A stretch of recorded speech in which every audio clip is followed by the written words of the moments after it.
Gitabang ang lalaking nagmaneho og pickup truck sa mga sakop sa City Toda ug Talisay City Emergency Team human giingong giatake samtang nagmaneho sa iyang sakyanan.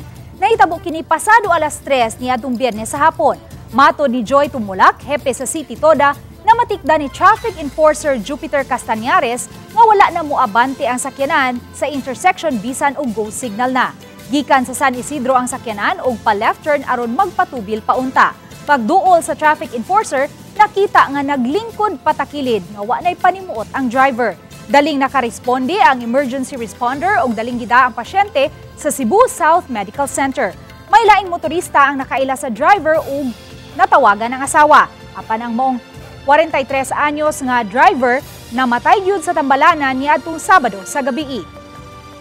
Matod pa sa doktor nga nagatiman, doon ay dako nga ugat nga nibuto sa iyang ulo. O sumuna nga maglisod na sila sa paghimo o opera, ato lang ipainamdom sa atong mga drivers nga kung panalitan ganito na may gipamati sa inyong lawas, palihog sultihi in town ang inyong mga pares.